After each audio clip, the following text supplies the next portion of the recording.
Alright, let's stretch. I get kind of phlegmy. Massaging body work, get the body work. Close stretch. Alright, post workout stretch. Got your own pace. Hands up. Come up. Into the side. Stretching the serratus anterior. It attaches under the scapular medial side, under and alongside the subscapularis muscle, and then lifts off and contracting to protract the arm forward off the first 9 rib attachments anterolaterally. You're also stretching the transverse oblique at the core. Breathe fully. Okay. Couple arm roll. Make sure your scapulothoracic movement's good. Take 5. Forward. Okay. Arm in front. Tricep to your chest. Stretch that posterior deltoid, middle of the traps. We're relieve it to your scapula, and then back to the spine. Layers of muscles. Repeat the other arm. Attachments along the spine of the scapula, top portion of the scapula, all one part of it. Right by the supraspinatus, infraspinatus border, helping that scapulothoracic movement. Alright, let's bring the traps, or triceps in. It does have a little bit of a stretch for the trapezius tendon, which is the tendon that is for the upper, middle, and lower traps, as well as the latissimus dorsi. Okay, so actually the traps does not attach to that part of the arm, but stretching the scapula with the lats makes the traps stretch. The traps actually have no attachment directly to the humerus. It is attached to the AC joint area, the clavicle, and the spine of the scapula, as well as the medial border of the scapula. You also stretch some of your teres major, which if it's tight, it can compress the radial nerve, which supplies all of your back arm for arm extension, wrist extension, finger extension. Okay. Let's go ahead and stretch our third extensor band, wrist flexion, and then we're going to supinate it, like so, or pronate it.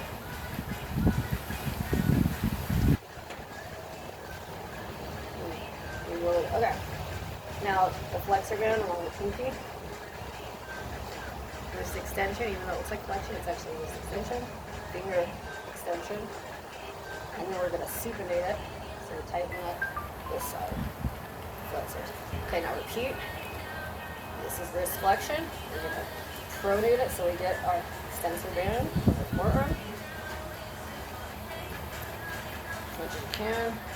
Now wrist extension, and then we're going to do some supination.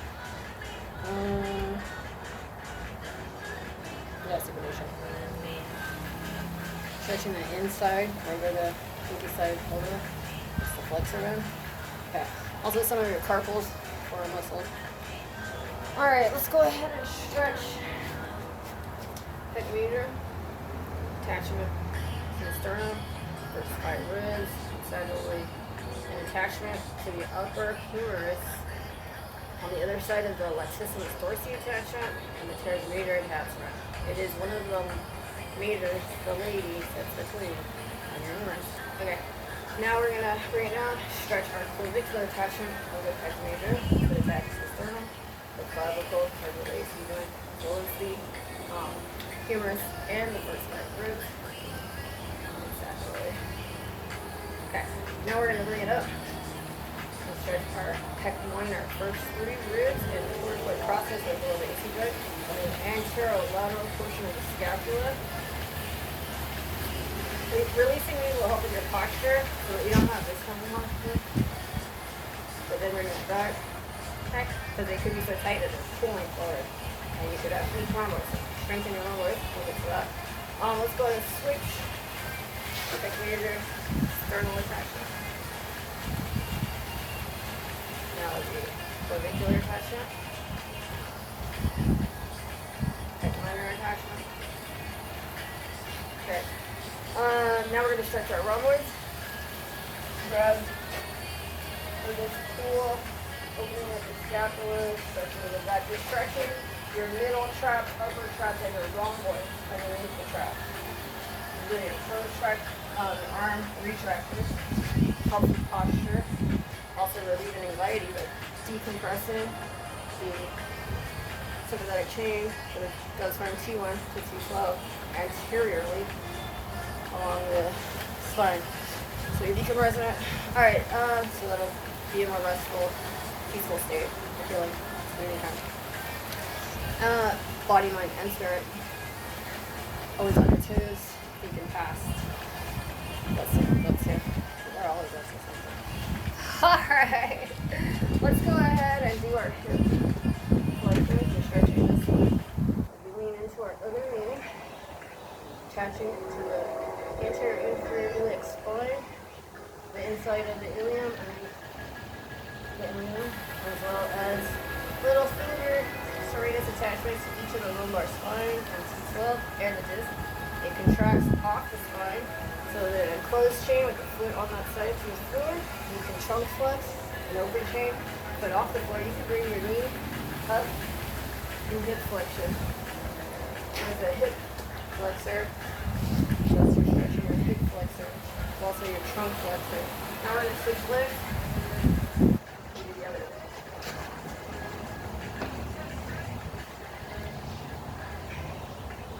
Bring it back a little. You can probably get a better stretch, but don't hurt yourself. Alright. Now let's go ahead and stretch our quad. It's a knee extensor, hip flexor. Go ahead and hold the quad to the right thumb, attach directly to that inferior hip spine, and to the quad tendon, which is also the superior patellar tendon. Alright, and then you have the vastus lateralis side, vastus medialis side, and intermedius underneath all that. Okay, switch legs. I can't stretch fully yet because I'm still healing, like closing up a wound that was an inch, but over thin skin, so it took a while. It's healing from the underneath up to the top, the subcutaneous to the dermis, epidermis. Okay. Dermis, subcutaneous, hypodermis, dermis, epidermis. Okay. Now we're gonna go ahead and put our feet together. Touch the toes, stretching those hamstrings. Yes, you can. There's two heads. I'm doing it medially. You can position your feet a different way to do it more laterally, so you get the biceps femoris. Or you can do it internally too. Get a little more stretch there. Different areas as it comes all the way from your ischial tuberosity down. Splitting right about here, biceps femoris, right in there. And it's actually the semitendinosus membranosus that go on the medial head. And they pass the knee joint at the bed, and they attach to the distal femora at the epicondyles. A little bit more posteriorly. Alright, stretching that will free up compression on your sciatic nerve as it leads through that adductor canal underneath your hamstring. Let's stretch a little bit of our calves. Plantar dorsiflexion. Plantar flexion works it. As this foot right here is plantar flexion. We're not stretching it. That's actually working it. We're stretching this one dorsiflexion. Now we're going to, and there's two heads in that, and that one, the gastrocnemius crosses the knee as well. So the other one is the epicondyles of the tibia, or the hamstring. It crosses the knee and epicondyles of the tibia, close to the epicondyles of this one. This one attaches to the distal femora separately on each epicondyle and splits the gastrocnemius, not the soleus. Alright, so we did that. Alright. And then, like, we got a little of our creoles also when we did the waist bending. You